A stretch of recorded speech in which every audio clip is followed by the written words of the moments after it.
Pirlotti, la troisième jeunesse de Madame Prune, chapitre 2. Dimanche 9 décembre 1900. Réveillé tard, après une telle nuit de grande secouée, j'ouvre mon sabord pour saluer le Japon. Et il est bien là, toujours le même, à première vue du moins, mais uniformément feutré de neige, sous un pâle soleil qui me déroutait, que je ne lui connaissais point. Les arbres verts qui couvrent encore les montagnes, comme autrefois, cèdres, camélias et bambous, sont poudrés à blanc. Et les toits des maisonnettes de faubourg, qui grimpent vers les sommets, ressemblent dans le lointain à des myriades de petites tables blanches. Aucune mélancolie de souvenirs à revoir tout cela, qui reste joli pourtant sous le suaire hivernal. Aucune émotion. Les pays où l'on n'a ni aimé, ni souffert, ne vous laissent rien. Mais c'est étrange. Au seul aspect de cette baie, quantité de choses et de personnages oubliés se représentent. À mon esprit, certains coins de la ville, certaines demeures et des figures de Nippon et de Nipponne, des expressions d'yeux ou de sourire. En même temps, des mots de cette langue qui semblaient à jamais sortis de ma mémoire me reviennent à la file. Je crois vraiment qu'une fois descendu à terre, je saurai encore parler japonais.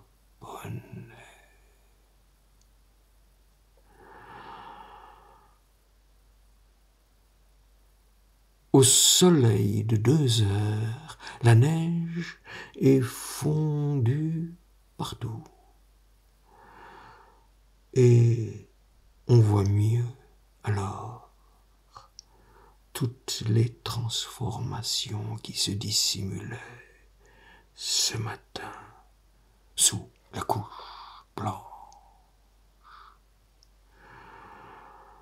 Ça et là, des tuyaux d'usine ont coquettement poussé et noircissent de leur souffle les entours.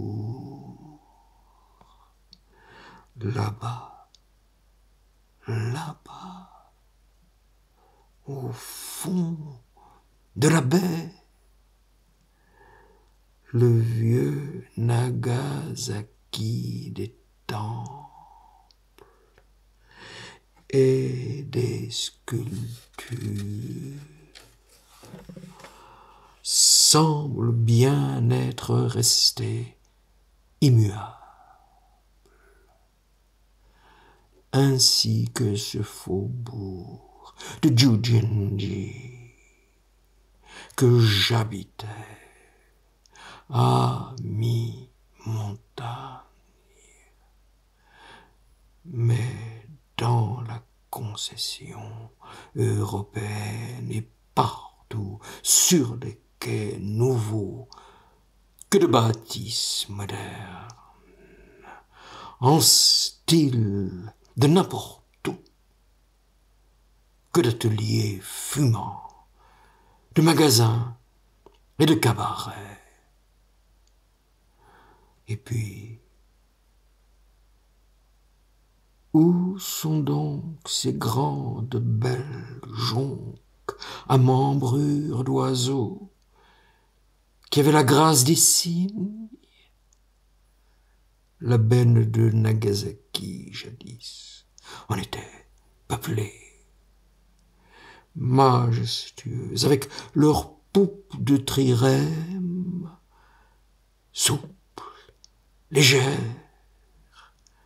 On les voyait aller et venir par tous les vents.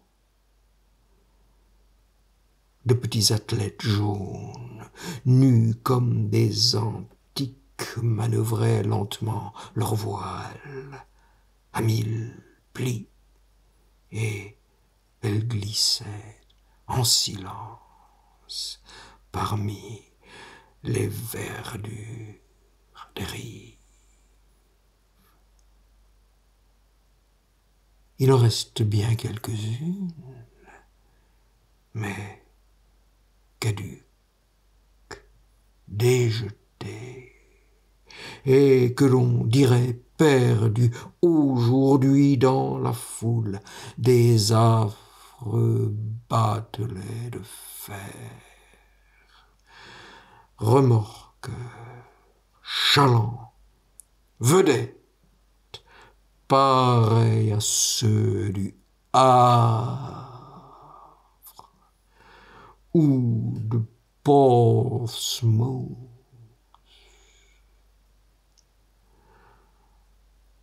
Et voici de lourds cuirassés, des destroyers difformes, qui sont peints en ce gris sale cher aux escadres modernes, et sur lesquels flotte le pavillon japonais, blanc, orné d'un soleil rouge.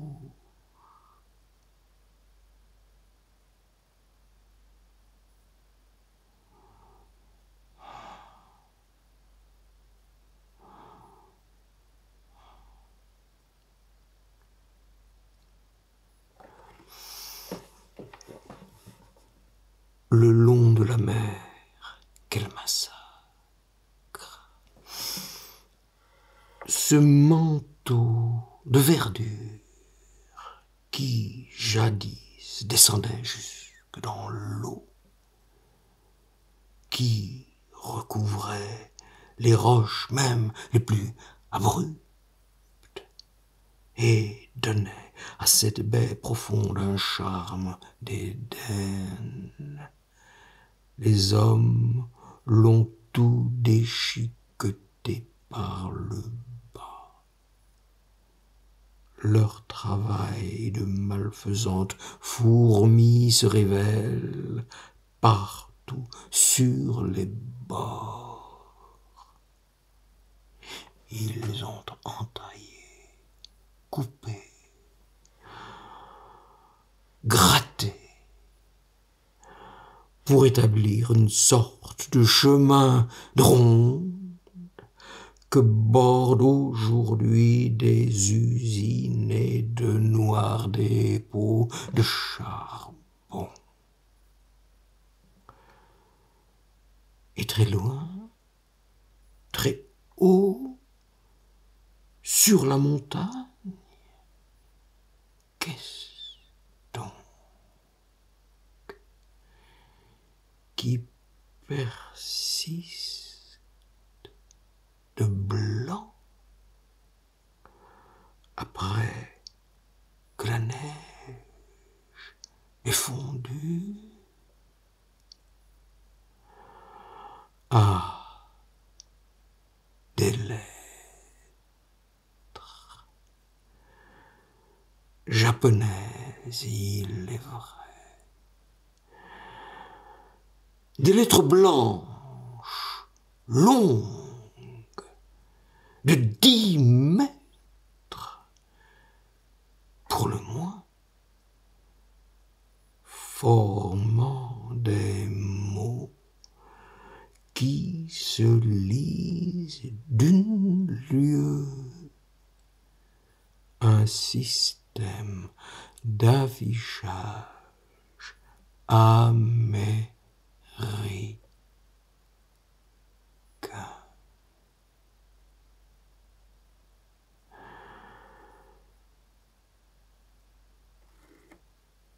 Une réclame pour des produits alimentaires